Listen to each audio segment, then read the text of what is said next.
SSC মামলা এবার CBI এর গাজিয়াবাদ অভিযান নিয়ে প্রশ্ন তুললেন বিতর্কিত চাকরি প্রাপকরা। তারা প্রশ্ন তুলছেন, কেন গাজিয়াবাদ গিয়েছিল সিবিআই, কিসের ভিত্তিতে চালানো হয়েছিল অভিযান, নাইসার অফিসে না গিয়ে কেন প্রাক্তন আধিকারিকের অফিসে পৌঁছে গেল সিবিআই। এই প্রশ্ন তুলেছেন আজকে আদালতে বিতর্কিত চাকরি প্রাপকরা। কি হলো এজলাসের মধ্যে, আমাদের প্রতিনিধি সৌভিক মজুমদার আরো বিস্তারিত বলতে পারবেন। সৌভিক, দেখো, সিবিআই এর গোটা ইনভেস্টিগেশন প্রসিডিওর বা তদন্ত প্রক্রিয়া নিয়ে এবার যারা বিতর্কিত চাকরি প্রাপক ছিলেন তারা প্রশ্ন তুলছেন। তাদের বক্তব্য যে সিবিআই হঠাৎ করে গাজিয়াবাদে কেন গেল, গাজিয়াবাদে তারা কোন সূত্র পেয়েছিল, যেই সূত্রের ভিত্তিতে তারা গাজিয়াবাদে গিয়ে হানা দিল এবং যে সংস্থাকে ওএমআর মূল্যায়নের ভার দেওয়া হয়েছিল, প্যানেল তৈরি করার ভার দেওয়া হয়েছিল, সেই সংস্থা অর্থাৎ নাইসার অফিসে না গিয়ে তারা কেন নাইসার প্রাক্তন আধিকারিক পঙ্কজ বানসালের অফিসে গেল বা তার বাড়িতে গেল, সেই প্রশ্ন আজকে বিতর্কিত চাকরি প্রাপকরা তুলেছেন।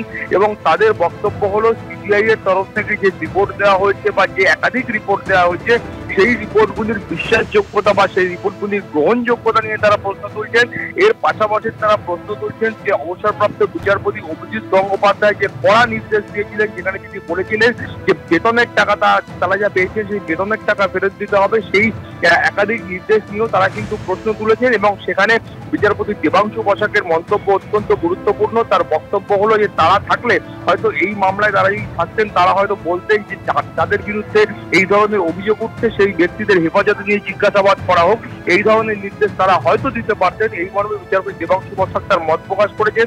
ফলত সব মিলিয়ে আজকের শুনানি এই পর্যায়ে শেষ হয়েছে। আগামীকাল যখন শুনানি শুরু হবে এর পরবর্তী পর্যায়ে যে সওয়াল জবাব হয় সেটা কিন্তু এগিয়ে নিয়ে যাওয়া হবে। সুব্রজিৎ, ধন্যবাদ। সৌভিক,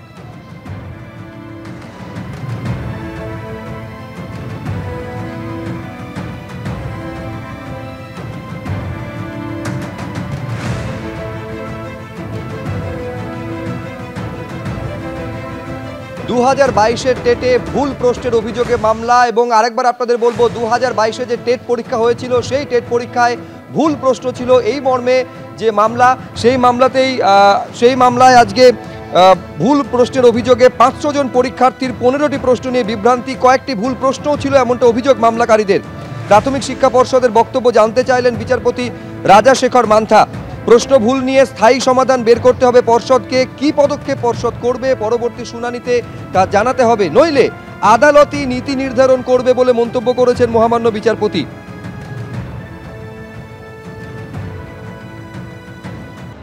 দীর্ঘদিন ধরে এই প্রশ্ন সামনে এসেছে যে সন্দেশখালী কাণ্ডের পর প্রায় 52 দিন ধরে কার আশ্রয়ে ছিলেন শেখ শাহজাহান।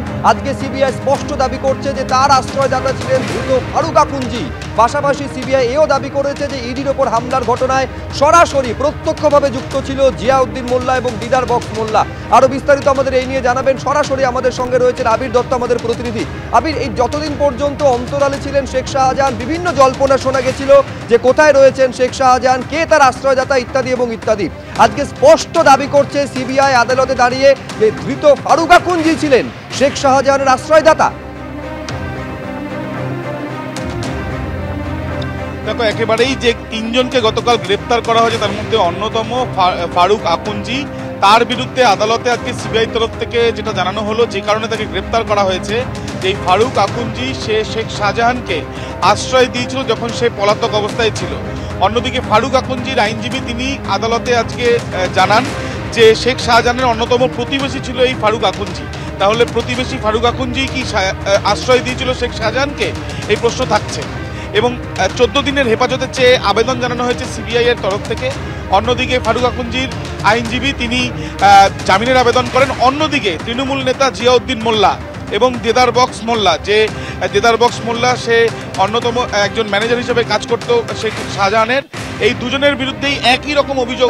এইটা কি স্পষ্ট করেছে সিবিআই? আবির, এইটা আমি তোমার থেকে জানতে চাইছি। আশ্রয়দাতা তো ফারুক আকুঞ্জি, কিন্তু ফারুক আকুঞ্জি শেখ শাহজাহানকে এই 55-56 দিন ধরে কোথায় লুকিয়ে রেখেছিল?